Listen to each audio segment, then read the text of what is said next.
ನಮಸ್ಕಾರ ಸ್ಪರ್ಧಾ ಸ್ನೇಹಿತರೆ, ತಮಗೆಲ್ಲರಿಗೂ ಮಹಿಮಾ ಯೂಟ್ಯೂಬ್ ಚಾನಲ್ಗೆ ಆತ್ಮೀಯ ಸ್ವಾಗತ. ನಾನು ನಿಮ್ಮ ಮರಿಸ್ವಾಮಿ ಉಮಲೂಟಿ. ಸ್ನೇಹಿತರೆ, ಇವತ್ತೇ ನಡೆದಿರತಕ್ಕಂಥ ಅಂದರೆ 23/1/2024 ನಡೆದಿರತಕ್ಕಂಥ PSI ಮರುಪರೀಕ್ಷೆ 545 ಪೋಸ್ಟ್ಗಳ ಮರುಪರೀಕ್ಷೆಯಲ್ಲಿ ನಡೀತು. ಈ ಒಂದು ಪ್ರಶ್ನೆ ಪತ್ರಿಕೆಯಲ್ಲಿನ ಮಾನಸಿಕ ಸಾಮರ್ಥ್ಯದ ಕ್ವಶನ್ಗಳನ್ನು ಇವತ್ತಿನ ಈ ತರಗತಿಯಲ್ಲಿ ನಾವು ಬಿಡಿಸ್ತಾ ಹೋಗೋಣ. ತುಂಬ ಪ್ರಮುಖವಾಗಿರ್ತಕ್ಕಂಥ 15 ಮಾನಸಿಕ ಸಾಮರ್ಥ್ಯದ ಕ್ವಶನ್ಗಳನ್ನು ಕೇಳಿದ್ದಾರೆ. ಹೋದ ಬಾರಿ ಇದೇ ಕ್ವಶನ್ ಪೇಪರ್ ಅಂದ್ರೆ 545 ಪೋಸ್ಟ್ಗೆ ನಡೆದಿರ್ತಕ್ಕಂಥ PSI ಹುದ್ದೆಗೆ ನಡೆದಿರ್ತಕ್ಕಂಥ ಪರೀಕ್ಷೆಯಲ್ಲಿ ಯಾವುದೇ ಮಾನಸಿಕ ಸಾಮರ್ಥ್ಯದ ಕ್ವಶನ್ಗಳನ್ನ ಕೇಳಿದ್ದಿಲ್ಲ. ಬಟ್ ಮರು ಪರೀಕ್ಷೆಯಲ್ಲಿ 15 ಮೆಂಟಲ್ ಎಬಿಲಿಟಿ ಕ್ವಶನ್ಗಳನ್ನು ಕೇಳಿದರೆ ಆ ಎಲ್ಲಾ ಕ್ವಶನ್ಗಳನ್ನ ಸರಳವಾಗಿ ಇವತ್ತಿನ ತರಗತಿಯಲ್ಲಿ ನೋಡ್ತಾ ಹೋಗೋಣ. ವಿಡಿಯೋನ ಕೊನೆವರೆಗೂ ನೋಡಿ. ನೋಡಿದ ಮೇಲೆ ನಿಮ್ಮ ಸ್ನೇಹಿತರೊಂದಿಗೆ ಈ ವಿಡಿಯೋನ ಹಂಚಿಕೊಡ್ರಿ ಅಂತ ಹೇಳ್ತಾ ತರಗತಿಯನ್ನು ಪ್ರಾರಂಭ ಮಾಡ್ತಾ ಇದ್ದೀನಿ. Question number 1. ಡೆಲ್ಲಿ ಪದದಲ್ಲಿರುವ ಅಕ್ಷರಗಳನ್ನ ಎಷ್ಟು ಪ್ರಕಾರಗಳಲ್ಲಿ ಅರೇಂಜ್ ಮಾಡಬಹುದು? ನೋಡ್ರಿ, ಒಂದು ವರ್ಡ್ ಕೊಟ್ಟಿದ್ದಾರೆ ಡೆಲ್ಲಿ ಅಂತೇಳಿ. ಇಲ್ಲಿರ್ತಕ್ಕಂಥ ಅಕ್ಷರಗಳನ್ನ ಬಳಸಿಕೊಂಡು ಎಷ್ಟು ವಿಧದಲ್ಲಿ ನಾವು ಅಕ್ಷರಗಳನ್ನ ರಚಿಸಬಹುದು, ಎಷ್ಟು ಪ್ರಕಾರಗಳಲ್ಲಿ ನಾವು ಅರೇಂಜ್ ಮಾಡಬಹುದು ಅಂತ ಕ್ವಶನ್ ಕೇಳಿದ್ದಾರೆ. ಪರ್ಮುಟೇಷನ್ ಮತ್ತು ಕಾಂಬಿನೇಷನ್ ರಿಲೇಟೆಡ್ ಆಗಿರ್ತಕ್ಕಂಥ ಕ್ವಶನ್ ಕೇಳಿದ್ದಾರೆ. ತುಂಬಾ ಸಿಂಪಲ್ ಆಗಿರ್ತಕ್ಕಂಥ ಕ್ವಶನ್ ಅದ. ಇಲ್ಲಿ ಎಷ್ಟು ಲೆಟರ್ಗಳಿದಾವೆ? 1 2 3 4 5 ಲೆಟರ್ ಇದಾವೆ ತಾನೆ. ಹಾಗಾದ್ರೆ 5 ಫ್ಯಾಕ್ಟೋರಿಯಲ್ ಹಚ್ಕೊಂಡು ಗುಣಾಕಾರ ಮಾಡಿದ್ರೆ ಮುಗಿದೋಯ್ತು. ಬಟ್ ಇಲ್ಲಿ ಏನಾದ್ರೂ ರಿಪೀಟೆಡ್ ಲೆಟರ್ಸ್ ಏನಾದ್ರೂ ಇದ್ರೆ, ಇಲ್ಲಿ ಡಿ ಇನ್ನೊಂದು ಸಾರಿ ಬಂದಿದ್ರೆ, ಇ ಇನ್ನೊಂದು ಸಾರಿ ಬಂದಿದ್ರೆ, ಎಲ್ ಇನ್ನೊಂದು ಸಾರಿ, ಇಲ್ಲಿ ಯಾವ ರಿಪೀಟೆಡ್ ಲೆಟರ್ಸ್ ಗಳು ಇಲ್ಲ. ಆಗಿದ್ರಿಂದ ಏನ್ ಮಾಡಬೇಕು? 5 ಫ್ಯಾಕ್ಟೋರಿಯಲ್ ವ್ಯಾಲ್ಯೂ ಎಷ್ಟು ಅದನ್ನ ಹಚ್ಕೊಂಡ್ಬಿಟ್ರೆ ಮುಗಿದೋಯ್ತು. 5 ಫ್ಯಾಕ್ಟೋರಿಯಲ್ ಅಂತಂದ್ರೆ ಏನು? ಇಳಿಕೆ ಕ್ರಮದಲ್ಲಿ ಬರಿತಾ ಹೋಗ್ಬೇಕು. 5 × 4 × 3 × 2 × 1 ಎಷ್ಟಾಯ್ತು ಗುಣಾಕಾರ ಮಾಡಿದ್ರೆ? 5 4 20, 23 60, 62 120, 121 120 ವಿಧದಲ್ಲಿ ನಾವು ಈ ಶಬ್ದವನ್ನ ಅರೇಂಜ್ ಮಾಡಬಹುದು. ಮಾಡಿದ್ರೆ ಇದಕ್ಕೆ 120 is right answer. Yes, C ಆಯ್ಕೆ ಸಿ ಇದೆಲ್ಲ ಅದು ಕರೆಕ್ಟ್ ಆಗಿರ್ತಕ್ಕಂಥ ಉತ್ತರ ಆಗುತ್ತೆ. ಕ್ಲಿಯರ್? ಎಸ್, ನೆಕ್ಸ್ಟ್ ಕ್ವಶನ್ ನೋಡೋಣ. Question number 2. ಒಂದು ವೇಳೆ ರೀಟಾಳು ಸೀತಾಳ ಪಶ್ಚಿಮಕ್ಕಿದ್ದರೆ ಮತ್ತು ಕೀರ್ತಿಯು ಸೀತಾಳ ಉತ್ತರಕ್ಕಿದ್ದರೆ ಕೀರ್ತಿಯು ರೀಟಾಳಿಗೆ ಸಂಬಂಧಿಸಿದಂತೆ ಯಾವ ದಿಕ್ಕಿಗಿದ್ದಾಳೆ?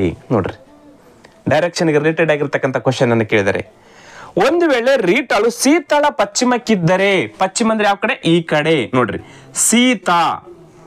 ಸೀತಾಳ ಪಶ್ಚಿಮಕ್ಕೆ ಯಾರಿದ್ದಾಳಂತೆ? ರೀಟಾ ಇದ್ದಾಳಂತೆ. ಹೌದಾ? ಸೀತಾಳ ಪಶ್ಚಿಮಕ್ಕೆ ರೀಟಾ ಇದ್ದಾಳೆ. ಹೌದಾ? ಕೀರ್ತಿಯು ಸೀತಾಳ ಉತ್ತರಕ್ಕಿದ್ದರೆ, ನೋಡ್ರಿ, ಸೀತಾಳ ಉತ್ತರ ಅಂದ್ರೆ ಮೇಲೆ. ನೋಡ್ರಿ, ಸೀತಾಳ ಉತ್ತರಕ್ಕೆ ಯಾರಿದ್ದಾರಂತೆ? ಕೀರ್ತಿ ಇದ್ದಾಳಂತೆ. ನೋಡ್ರಿ, ಸೀತಾಳ ಪಶ್ಚಿಮಕ್ಕೆ ರೀಟಾ, ಸೀತಾಳ ಉತ್ತರಕ್ಕೆ ಕೀರ್ತಿ ಇದ್ದಾಳೆ. ಹೌದಾ? ಕ್ವಶನ್ ಏನ್ ಕೇಳಿದ್ದಾರೆ? ಉತ್ತರಕ್ಕಿದ್ದರೆ ಕೀರ್ತಿಯು ರೀಟಾಳಿಗೆ ಸಂಬಂಧಿಸಿದಂತೆ ಯಾವ ದಿಕ್ಕಿಗಿದ್ದಾಳೆ? ಕೀರ್ತಿ ಯಾವ ದಿಕ್ಕಿಗಿದ್ದಾಳೆ? ಇವಳು ರೀಟಾಳಿಗೆ ಯಾವ ದಿಕ್ಕಿನ ಕಡೆಗಿದ್ದಾಳೆ? ಕೀರ್ತಿಯು ರೀಟಾಳಿಗೆ ಸಂಬಂಧಿಸಿದಂತೆ ಯಾವ ದಿಕ್ಕಿಗೆ ಇದ್ದಾಳೆ ಅಂತ ಕ್ವಶನ್ ಕೇಳಿದ್ರಿ. ಯಾವ ದಿಕ್ಕಿದು? ಕೀರ್ತಿ ಯಾವ ದಿಕ್ಕಿಗಿದ್ದಾಳೆ? ರೀಟಾಳಿಗೆ ಸಂಬಂಧ ಈ ದಿಕ್ಕು. ಹಾಗಾದ್ರೆ ಈ ದಿಕ್ಕಂದ್ರೆ ಯಾವುದು? ಈಶಾನ್ಯ ದಿಕ್ಕಿಗೆ ಇದ್ದಾಳೆ. ನೋಡ್ರಿ, ರೀಟಾಳಿಂದ ಈಶಾನ್ಯ ದಿಕ್ಕಿಗೆ ಕೀರ್ತಿ ಇದ್ದಾಳೆ. ಹಾಕಿದ್ರೆ ಇದಕ್ಕೆ ಆನ್ಸರ್ ಎಸ್, ಈಶಾನ್ಯ ಈಸ್ ರೈಟ್ ಆನ್ಸರ್. ಕ್ಲಿಯರ್? ಆಯ್ಕೆಯಲ್ಲಿದ್ದಾನೆ ಈಶಾನ್ಯ. ಎಸ್, ಆಯ್ಕೆ 1 ಕರೆಕ್ಟ್ ಆನ್ಸರ್ ಆಗುತ್ತೆ ಇಲ್ಲಿ. ಕ್ಲಿಯರ್? Yes, question number 3. ಈ ಕೆಳಗಿನ ಪದಗಳನ್ನ ನಿಘಂಟಿನಲ್ಲಿರುವಂತೆ ಹೊಂದಿಸಿ ಬರೆಯಿರಿ. ನೋಡ್ರಿ, ಇಲ್ಲಿ ಪದಗಳನ್ನು 5 ಪದಗಳನ್ನು ಕೊಟ್ಟಿದ್ದಾರೆ. ಇದನ್ನು ಫೈನೈಸೇಷನ್, ಫೀಚರ್, ಆಮೇಲೆ ಫೀಡೆಡ್, ಫ್ಯೂಚರ್, ಆಮೇಲೆ ಫಿಮಿನೈನ್. ಈ ರೀತಿ 5 ಶಬ್ದಗಳನ್ನ ಕೊಟ್ಟು ಇವು ನಿಘಂಟಿನಲ್ಲಿರುವಂತೆ ಅಂದ್ರೆ ಅಲ್ಫಾಬೆಟಿಕಲಿ ಆರ್ಡರ್ ಅಲ್ಲಿ ಬರೀಬೇಕು. ಡಿಕ್ಷನರಿಯಲ್ಲಿ ಯಾವ ತರ ಅಲ್ಫಾಬೆಟಿಕಲ್ ಆರ್ಡರ್ ಇರ್ತವೆ, ಎ ಇದ್ದು ಮೊದಲು, ಆಮೇಲೆ ಬಿ, ಸಿ, ಡಿ, ಆಮೇಲೆ ಲಾಸ್ಟ್ಗೆ ಜೆಡ್. ಈ ಒಂದು ಅನುಕ್ರಮದಲ್ಲಿ ಬರಿತಾ ಹೋದ್ರೆ ಯಾವುದು ಮೊದಲು ಬರುತ್ತೆ, ಯಾವುದು ಕೊನೆಗೆ ಬರುತ್ತೆ, ಆ ಒಂದು ನಿಘಂಟಿನ ರೂಪದಲ್ಲಿ ಬರಿತಾ ಹೋಗ್ಬೇಕು. ಬರೋಣ. ಎಸ್, ಸಿಂಪಲ್ ಅದ ನೋಡ್ರಿ. ಇಲ್ಲಿ ನೋಡಿ, FE ಇಲ್ಲಿ ಕಾಮನ್ ಅದ, ಇಲ್ಲಿ ಕಾಮನ್, FE ಕಾಮನ್ ಅಂದ್ರೆ FE ಬರ್ತಕ್ಕಂಥ ಜಾಗದಲ್ಲಿನೇ ಇವೆಲ್ಲವೂ ಬರ್ತಾವಂತ ಆಯ್ತು. ಕ್ಲಿಯರ್? ಇದ್ರಲ್ಲಿ ಏನು ಡೌಟ್ ಇಲ್ಲ. ಅಂದ್ರೆ ಎಲ್ಲ ಕಡೆಗೂ FE ಅದ. ನೆಕ್ಸ್ಟ್ ನೋಡ್ಕೊಳ್ಬೇಕು, ಇಲ್ಲಿ N, A, E, A, M. ಇಲ್ಲಿ ಎ ಇದ್ದು 2 ಇದಾವೆ. ಎ ಮೊದಲು ಬರುತ್ತೆ. ಇವಾಗ ಎ ಇದ್ದದ್ದು ಮೊದಲು ಬರ್ತಂದ್ರೆ ಇಲ್ಲಿ ಎ 2 ಕಡೆ ಅದ. ಹಾಗಾದ್ರೆ ಇದರಲ್ಲಿ ಯಾವುದು ಮೊದಲು ಬರ್ತಂತ ನೋಡಿದಾಗ ಮತ್ತೆ ಮುಂದೆ ನೋಡ್ಕೊಳ್ಬೇಕು. ಇಲ್ಲಿ AT, ಇದು ಕೂಡ AT ಅದ, ಇದು ಕೂಡ AT ಅದ. ಅಂದ್ರೆ ಇವೆರಡು ಕೂಡ ಬರ್ತವೆ. ನೆಕ್ಸ್ಟ್ ಮುಂದುವರೆದು ನೋಡ್ಬೇಕು, ಇಲ್ಲಿ H ಅದ, ಇಲ್ಲಿ U ಅದ. ಈಗ ಗೊತ್ತಾಯ್ತು ನಿಮ್ಗೆ. H ಮೊದಲು ಬರ್ತು, U ಮೊದಲು ಬರ್ತು. ಎಸ್, H ಮೊದಲು ಬರುತ್ತೆ. ಅದರ ಸ್ಥಾನ ಏನು? ಇದು 1ನೇ ಸ್ಥಾನ. ಆಮೇಲೆ U ಬರುತ್ತೆ, ಇದು 2ನೇ ಸ್ಥಾನ. ಕ್ಲಿಯರ್ ಆಗಿ ಗೊತ್ತಾಯ್ತು, ಮುಗೀತು ನಿಮಗೆ. ಒಂದನೇ ಸ್ಥಾನಕ್ಕೆ ಎರಡನೇದು ಬರುತ್ತೆ, ಎರಡನೇ ಸ್ಥಾನಕ್ಕೆ ನಾಲ್ಕನೇದು ಬರುತ್ತೆ. ನೆಕ್ಸ್ಟ್ ಈಗ ಉಳಿದಿರ್ತಕ್ಕಂಥ ನೋಡ್ಕೋಬೇಕು. ಉಳಿದಿರ್ತಕ್ಕಂಥ ಯಾವ್ದದ? ಇಲ್ಲಿ ಎನ್ ಅದ, ಇಲ್ಲಿ ಇ ಅದ, ಇಲ್ಲಿ ಎಂ ಅದ. ನೋಡ್ರಿ, ಎನ್ ಅದ, ಇ ಅದ, ಎಂ ಅದ. ಈಜಿ ಗೊತ್ತಾಗ್ಬಿಡ್ತು. ಇದರಲ್ಲಿ ಯಾವ್ದು ಮೊದಲು ಬರುತ್ತೆ? ಈ ಮೊದಲು ಬರುತ್ತೆ. ಹಾಗಾದ್ರೆ ಈ ಅಂದ್ರೆ ಇದು ತಾನೆ, ಹಾಗಾದ್ರೆ ಮೂರನೇ ಸ್ಥಾನದಲ್ಲಿ ಇದೇ ಬರುತ್ತೆ. ಆಮೇಲೆ ಈ ಆದ್ಮೇಲೆ ಎಂ, ಎಂ ಆದ್ಮೇಲೆ ಎನ್. ಹಾಗಾದ್ರೆ ಎಂ ಅಂತಂದ್ರೆ ಇದು ಎಂ ಇಲ್ಲಿದೆಲ್ಲ, ಹಾಗಾದ್ರೆ ಇದು ನಾಲ್ಕನೇ ಸ್ಥಾನದಲ್ಲಿ ಬರುತ್ತೆ. ಹಾಗಾದ್ರೆ ಎನ್ ಐದನೇ ಸ್ಥಾನದಲ್ಲಿ ಬರುತ್ತೆ. ಇದು ಅಲ್ಫಾಬೆಟಿಕಲ್ ಆರ್ಡರ್, ನಿಘಂಟಿನ ರೂಪದಲ್ಲಿ ಬರ್ತಕ್ಕಂಥವು. ಹಾಗಾದ್ರೆ ಮೊದಲು ಯಾವ್ದು ಒಂದನೇದ್ದು ಬರ್ತಕ್ಕಂಥದ್ದು? ಎರಡನೇದ್ದು ಬರುತ್ತೆ, ಎರಡನೇದ್ದು. ಕ್ಲಿಯರ್? ಆಮೇಲೆ ಎರಡನೇದು ಯಾವುದು? ನಾಲ್ಕನೇದ್ದು ಬರುತ್ತೆ. ಆಮೇಲೆ ಮೂರನೇದಕ್ಕೆ ಮೂರನೇ ಸ್ಥಾನದಲ್ಲಿ ಬರುತ್ತೆ. ಆಮೇಲೆ ನಾಲ್ಕನೇದು ಐದನೇದು ಬರುತ್ತೆ. ಆಮೇಲೆ ಐದನೇದು ಒಂದನೇದು ಬರುತ್ತೆ. ಹಾಗಾದ್ರೆ 2 4 3 5 1 ಇಸ್ ರೈಟ್ ಆನ್ಸರ್. ಈ ಒಂದು ಅಲ್ಫಾಬೆಟಿಕ್ ಆರ್ಡರ್ ಅಲ್ಲಿ ಬರೆದಾಗ ನಿಘಂಟಿನ ರೂಪದಲ್ಲಿ ಕರೆಕ್ಟ್ ಆಗಿರತಕ್ಕಂಥ ಉತ್ತರ ಆಗುತ್ತೆ. ಕ್ಲಿಯರ್? ಎಸ್, ಗೊತ್ತಾಯ್ತು. ಎಸ್, ಮುಂದಿನ ಕ್ವಶನ್ 4. ಈ ಕೆಳಗಿನ ಚಿತ್ರದಲ್ಲಿ ಎಷ್ಟು ತ್ರಿಭುಜಗಳಿದಾವೆ? ನೋಡ್ರಿ, ಈ ಒಂದು ಆಕೃತಿ ಕೊಟ್ಟಿದ್ದಾರೆ, ಇದರಲ್ಲಿ ಎಷ್ಟು ತ್ರಿಭುಜಗಳಿದಾವೆ ಅಂತ ಕ್ವಶನ್ ಕೇಳಿದ್ದಾರೆ. ಹೌದಾ? ಇದನ್ನೆಲ್ಲರೂ ತುಂಬಾ ಸರಿ ಎಕ್ಸಾಮ್ಗಳಲ್ಲಿ ಕೇಳಿದಾನೆ ಕೂಡ. ಇಲ್ಲಿ ನೋಡ್ರಿ, ಈ ರೀತಿಯಾಗಿರ್ತಕ್ಕಂಥ ಆಕೃತಿಗಳು 3 ಇದಾವೆ, ಇಲ್ಲೊಂದು, ಇಲ್ಲೊಂದು, ಇಲ್ಲೊಂದು. ಹಾಗಾದ್ರೆ ಈ ರೀತಿ ಆಕೃತಿ ಇದ್ರೆ ಇದರಲ್ಲಿ ಎಷ್ಟು ಇರುತ್ತವೆ ಅಂತ ಹೇಳಿದ್ರೆ, ನೋಡ್ರಿ, 1 2 3 4, 4 ಇಂಟು 2 ಇಸ್ ಈಕ್ವಲ್ ಟು 8 ಇರುತ್ತವೆ ಅಂತ ಹೇಳಿದೀನಿ ನಾನು. 8 ಯಾವ್ಯಾವು? 1 2 3 4 ಆಯ್ತು, ಇದು ಒಂದು 5, ಇದು ಒಂದು 6, ಇದು ಒಂದು 7, ಇದು ಒಂದು 8. ಈ ರೀತಿಯಾಗಿ 8 ತ್ರಿಭುಜಗಳು ಇರ್ತವೆ ಈ ಆಕೃತಿಯಲ್ಲಿ. ಕ್ಲಿಯರ್ ಆಯ್ತು? ಹಾಗಾದ್ರೆ ಇಂಥ 3 ಇದಾವೆ ಅಂತ ಹೇಳಿದೀನಿ. ಹಾಗಾದ್ರೆ ಇದರಲ್ಲಿ 8, ಇದರಲ್ಲಿ 8, ಇದರಲ್ಲಿ 8, 8 3ರಲ್ಲಿ ಎಷ್ಟಾಗುತ್ತೆ? 8 3ರಲ್ಲಿ 24 ತ್ರಿಭುಜಗಳು ಆದವು. ಆದ್ರೆ ಇನ್ನೂ ತ್ರಿಭುಜಗಳದಾವು, ಒಂದಕ್ಕೊಂದು ಜಾಯಿಂಟ್ ಆದಾಗ ನೋಡ್ರಿ, ಇಲ್ಲಿದ್ದು 2 ಆಯ್ತು. ಹೌದಾ? 2 ಆದಾಗ ಏನಾಗುತ್ತೆ ನೋಡ್ರಿ, ಇಲ್ಲಿಂದ ನೋಡ್ರಿ, ಈ ಕಡೆಯಿಂದ ಮತ್ತೊಂದು ತ್ರಿಭುಜಗಳು ಎಕ್ಸ್ಟ್ರಾ ಆಗುತ್ತೆ. ಈ ಒಂದು ಬಿಂದುವಿನಿಂದ ಈ ಒಂದು ಬಿಂದುವಿನಿಂದ ಇಲ್ಲಿ ಒಂದು ಮತ್ತೊಂದು ತ್ರಿಭುಜ ಎಕ್ಸ್ಟ್ರಾ ಆಗುತ್ತೆ. ಹಾಗಾದ್ರೆ ಇಲ್ಲಿ ಒಂದು 2 ಆಯ್ತು. ಅದೇ ರೀತಿಯಾಗಿ ಇಲ್ಲೊಂದು, ಇಲ್ಲೊಂದು. ಹೌದಾ? ಈ ಕಡೆ ಒಂದು, ಆಮೇಲೆ ಈ ಕಡೆ ಒಂದು. 1 2 3 4 ತ್ರಿಭುಜಗಳು ಎಕ್ಸ್ಟ್ರಾ ಆಗ್ತವೆ. ಹಾಗಾದ್ರೆ ಪ್ಲಸ್ 4 ತ್ರಿಭುಜಗಳಾದಾಗ ಟೋಟಲ್ ಇಲ್ಲಿ ಒಂದು ಆಕೃತಿಯಲ್ಲಿ 28 ತ್ರಿಭುಜಗಳು ಕಂಡು ಬರ್ತವೆ. ರೈಟ್ ಆನ್ಸರ್ ಮಾಡಿದರೆ 28. ಎಸ್, ಆಯ್ಕೆಯಲ್ಲಿ 28 ಇದೆನಾ? ಎಸ್, ಆಯ್ಕೆ 1 ಈಸ್ ರೈಟ್ ಆನ್ಸರ್. 28 ತ್ರಿಭುಜಗಳು ಈ ಒಂದು ಆಕೃತಿಯಲ್ಲಿ ಕಂಡು ಬರ್ತವೆ. 8 ಇಲ್ಲಿ ಗೊತ್ತಾಗ್ಬಿಡುತ್ತೆ. 8 3 24, ಇದೊಂದು 25, ಇದೊಂದು 26, ನೆಕ್ಸ್ಟ್ ಇದೊಂದು 27, ನೆಕ್ಸ್ಟ್ ಇದೊಂದು 28 ತ್ರಿಭುಜಗಳು ಕ್ಲಿಯರ್ ಆಗಿ ಕಾಣಿಸ್ತವೆ ಇದರಲ್ಲಿ. ಗೊತ್ತಾಯ್ತು? ಎಸ್, ಮುಂದಿನ ಕ್ವಶನ್ 5. 3 ಸಹೋದರಿಯರ ಸರಾಸರಿ ವಯಸ್ಸು 20 ವರ್ಷ ಆಗಿದೆ. ಅವರ ವಯಸ್ಸುಗಳ ಅನುಪಾತ 3:5:7 ಅನುಪಾತದಲ್ಲಿದ್ದಾವೆ. ಹಾಗಾದ್ರೆ ಅತ್ಯಂತ ಕಿರಿಯ ಸಹೋದರಿಯ ವಯಸ್ಸೆಷ್ಟು? ತುಂಬಾ ಸಿಂಪಲ್ ಆಗಿರ್ತಕ್ಕಂಥ ಕ್ವಶನ್ ಕೇಳಿದ್ರೆ, 3 ಸಹೋದರಿಯರು ಇದ್ದಾರೆ, ಅವರ ಎವರೇಜ್ ಏಜ್ 20 ವರ್ಷ. ಅಂದ್ರೆ ಒಬ್ಬರು 20 ವರ್ಷ, ಒಬ್ಬಳು 20 ವರ್ಷ, 20 ವರ್ಷ, 20 ಎವರೇಜ್ ಆಜು ಬಾಜು ಇರುತ್ತೆ. ಹೌದಾ? ಹಾಗಾದ್ರೆ ಒಬ್ಬೊಬ್ರು 20 ವರ್ಷ ಆದ್ರೆ ಅಂತವ್ರು 3 ಇದ್ದಾರೆ ಸಹೋದರರು. ಟೋಟಲ್ ಏಜ್ ಎಷ್ಟಾಯ್ತು? 60 ವರ್ಷ.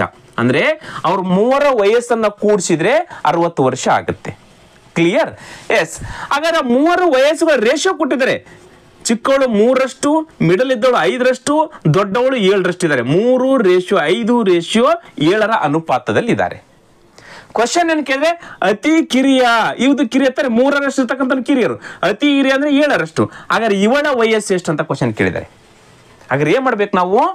ಇದು 60 ವರ್ಷ ಅಂತಕ್ಕಂಥದ್ದು ಟೋಟಲ್ ಏಜ್. ಅಂದ್ರೆ ಇವ್ರ 3 ವಯಸ್ಸನ್ನ ಕೂಡಿಸಿದ್ರೆ 60 ಬರುತ್ತೆ. ಹಾಗಾದ್ರೆ ಅವ್ರ 3 ರೇಷಿಯೋನ ಕೂಡಿಸಿದ್ರೆ ಎಷ್ಟು ಬರ್ತಾ? ಅದರಿಂದ ಇದಕ್ಕೆ ನಾವು ಡಿವೈಡ್ ಮಾಡಿಬಿಡ್ಬೇಕು. ಎಷ್ಟಾಗ್ತದೆ ನೋಡ್ರಿ, 7 3 10 1 15 ಆಗುತ್ತೆ. 15 ಒಂದಲೇ 15 1 15, 15 4 60. ಇದು ಬೇಕು ನಮಗೆ 4. ಈ ಕ್ವಶನ್ ಯಾರು ಕೇಳ್ಯಾರ? ಇದಕ್ಕೆ ಹೇಳ್ತಾನೆ. ಈ ಚಿಕ್ಕವಳು ಕೇಳಿದ್ರೆ ಈ 4ರಿಂದ ಇದಕ್ಕೆ ಡಿವೈಡ್ ಮಾಡಿದ್ರೆ, ಇಂಟು ಮಾಡಿದ್ರೆ ಚಿಕ್ಕವಳ ವಯಸ್ಸು ಸಿಗುತ್ತೆ. 4 3 12. ಒಂದ್ ವೇಳೆ ಇದು 12 ಇಸ್ ರೈಟ್ ಆನ್ಸರ್. ಈಗ ಒಂದ್ ವೇಳೆ ದೊಡ್ಡವಳದ ಕೇಳ್ತಾರೆ 4 7 28. ನೋಡ್ರಿ, 4 7 28. ಒಂದ್ ವೇಳೆ ಮಿಡಲ್ ಇರ್ತಕ್ಕಂಥವ್ರು ಕೇಳಿದ್ರೆ 4 5 20. ನೋಡ್ರಿ, ಇಷ್ಟು ಅವ್ರ 3 ವಯಸ್ಸುಗಳು ಅದು. ಈಗ 3 ವಯಸ್ಸು ಕೂಡಿಸಿದ್ರೆ 60 ಬರ್ತದ ನೋಡ್ರಿ. 12 1 20 28 ಎಷ್ಟಾಗುತ್ತೆ? 40 ಆಗುತ್ತೆ. 40 1 20 60 ಆಯ್ತಾ? ಅವ್ರ ರೇಷಿಯೋ ಕೂಡ 3:5 ಆಯ್ತು. ಈಗ ಅವ್ರ ಕ್ವಶನ್ ಕೇಳಿರ್ತಕ್ಕಂಥದ್ದು ಅತಿ ಕಿರಿಯವಳ ವಯಸ್ಸು 12 ವರ್ಷ ಇಸ್ ರೈಟ್ ಆನ್ಸರ್. ಕ್ಲಿಯರ್? ಗೊತ್ತಾಗ್ತಾ ಇದೆನಾ? ಎಸ್, ಗೊತ್ತಾಯ್ತು. ಬೇಗ ಬೇಗ ನಿಮ್ಮ ಸ್ನೇಹಿತರೊಂದಿಗೆ ಈ ವಿಡಿಯೋನ ಹಂಚಿಕೊಡ್ರಿ ಅಂತ ಹೇಳ್ತಾ ಮುಂದಿನ ಕ್ವಶನ್ ಹೋಗ್ತಾ ಇದ್ದೀನಿ. Question number 6. ಉಮಾ ಸಭೆಯ ಸ್ಥಳಕ್ಕೆ 30 ನಿಮಿಷ ಮುಂಚಿತವಾಗಿ ಬಂದಳು. ನೋಡ್ರಿ, ಫಂಕ್ಷನ್ ಸ್ಟಾರ್ಟ್ ಆಗೋದಕ್ಕಿಂತ ಅರ್ಧ ತಾಸು ಮುಂಚೆ ಬಂದಿದ್ದಾಳೆ. ಅರವಿಂದ್ ಸಭೆಗೆ 40 ನಿಮಿಷ ತಡವಾಗಿ ಬಂದ.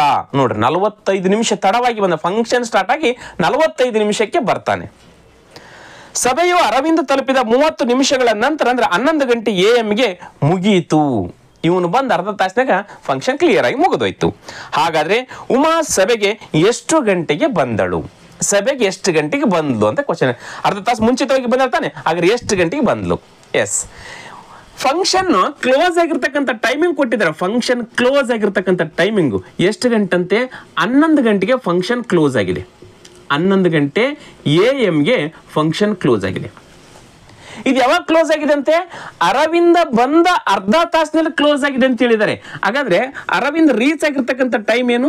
ಅರವಿಂದ್ ಫಂಕ್ಷನ್ ರೀಚ್ ಆಗಿರ್ತಕ್ಕಂಥ ಟೈಮು 10 ಗಂಟೆ 30 ನಿಮಿಷಕ್ಕೆ ರೀಚ್ ಆಗಿದ್ದಾನೆ. 10 ಗಂಟೆ 30 ನಿಮಿಷ AM ರೀಚ್ ಆಗಿದ್ದಾನೆ. ಫಂಕ್ಷನ್ಗೆ ರೀಚ್ ಆಗಿದ್ದಾನೆ. ಅವನು ಬಂದು ಅರ್ಧ ತಾಸಿನೊಳಗಡೆ ಫಂಕ್ಷನ್ ಕ್ಲೋಸ್ ಆಗಿಬಿಡ್ತು. ಕ್ಲಿಯರ್ ಇದು? ಎಸ್. ಮುಂದೆ ಮತ್ತೆ ನೋಡ್ರಿ ಅಂತಿದೆ, ಅರವಿಂದ್ ಸಭೆಗೆ 45 ನಿಮಿಷ ತಡವಾಗಿ ಬಂದ. ನೋಡ್ರಿ, 10 ಬಂದಿದ್ದಾನೆ. 10 ಬಂದಿದ್ದಾನೆ ಅಂದ್ರೆ 45 ನಿಮಿಷ ಲೇಟ್ ಆಗಿ ಬಂದಿದ್ದಾನೆ.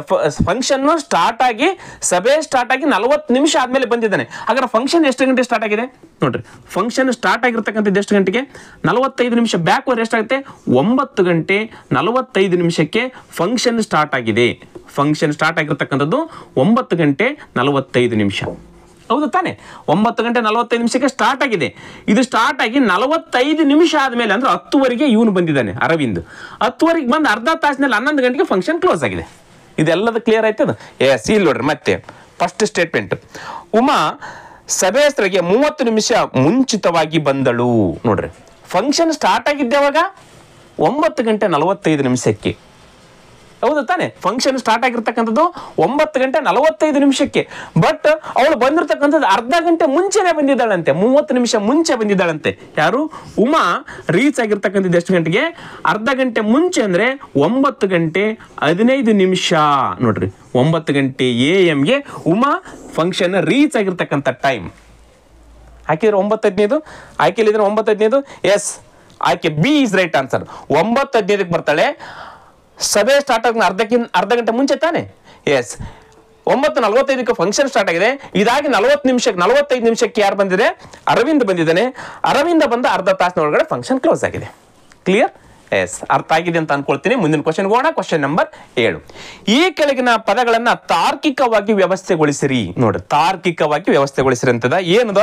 ಪ್ಯೂಪ, ಲಾರ್ವಾ, ಪತಂಗ, ಮೊಟ್ಟೆ. ನೋಡ್ರಿ, ಸೈನ್ಸ್ ಅಲ್ಲಿ ಜೀವನ ಚಕ್ರಕ್ಕೆ ಸಂಬಂಧಿಸಿರ್ತಕ್ಕಂಥ ಕ್ವಶನ್, ಪತಂಗದ ಜೀವನ ಚಕ್ರ. ಎಸ್, ಇಲ್ಲಿ 4 ಕೊಟ್ಟಿದ್ರೆ ಮೊದಲು ಯಾವ ಹಂತ ಇರುತ್ತೆ, ಆಮೇಲೆ ಯಾವ ಹಂತ, ಆಮೇಲೆ ಕೊನೆಯ ಹಂತ ಯಾವುದು, ಅದನ್ನ ಕರೆಕ್ಟ್ ಆಗಿ ವ್ಯವಸ್ಥೆಗೊಳಿಸ್ರಿ ಅಂತ ಕ್ವಶನ್ ಕೇಳಿದ್ರೆ. ಎಸ್, ಮೊಟ್ಟ ಮೊದಲಿಗೆ ಮೊಟ್ಟೆ ಇಡುತ್ತೆ. ಏನಿದು? ಮೊಟ್ಟ ಮೊದಲಿಗೆ ಮೊಟ್ಟೆ. ಈ ಮೊಟ್ಟೆ ಏನಾಗುತ್ತೆ ಅಂತ ಹೇಳಿದ್ರೆ ಲಾರ್ವಾ ಹಂತವನ್ನ ತಲುಪುತ್ತೆ. ಆಮೇಲೆ ಏನಾಗುತ್ತೆ?